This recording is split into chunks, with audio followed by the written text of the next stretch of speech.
झोपड़ियाँ फिर जल गई दोस्तों, झोपड़ियाँ फिर जल गई, झोपड़ियाँ फिर जल गई, झोपड़ियाँ फिर जल गई गरीबों की।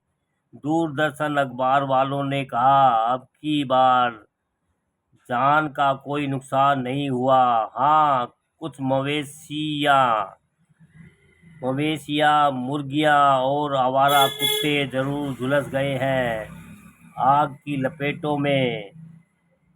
कुछ के हाथ और कुछ के जिस्म के कुछ हिस्से जरूर जल गए हैं। माल का भी कोई खास नुकसान नहीं हुआ। कुछ की टूटी फूटी पुरानी जर्जर झोपड़ी जरूर जली है, जिसमें लगे थे लकड़ी के पुराने फट्टे, लकड़ी के ही पुराने लट्ठे जल गए हैं। कुछ लोहे की चादर कतरने कतरने थी जंग लगी, जो शायद ढकी थी।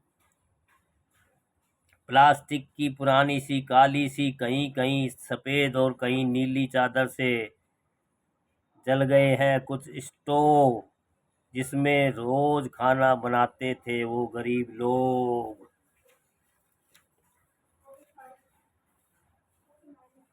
जल गई। कुछ रजाइयाँ पहनने वाले कुछ कपड़े, कुछ पुरानी सी चप्पलें, कुछ पुराने जूते भी जल गई। कुछ झोपड़ियों में रखी अलग अलग ईश्वर आराध्य देवों की प्रतिमाएं, जो मिट्टी, शीशे और कागज की थी।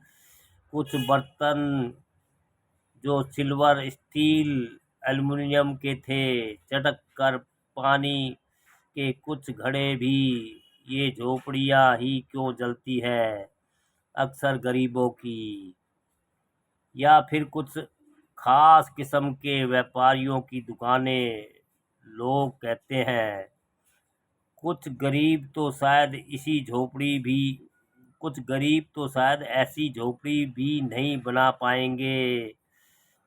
शायद अब की ठंड उन्हें खुले आसमान के नीचे गुजारनी पड़ेगी, या फिर लेना पड़ेगा कर्ज किसी सेठ साहूकार से, जिसे चुकाने में लग जाएंगे फिर उसे कई साल।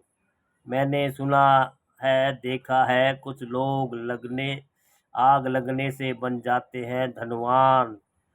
फिर ये गरीब झोपड़ियों वाले क्यों नहीं बनते अमीर? क्या क्यों रह जाते हैं गरीब के गरीब? हर साल जल जाती है इनकी झोपड़ियाँ। पता नहीं माजरा क्या है, जाने ये कैसा सिलसिला है दोस्तों। झोपड़ियाँ फिर जल गई, मतलब गरीबों की झोपड़ियाँ फिर जल गई दोस्तों।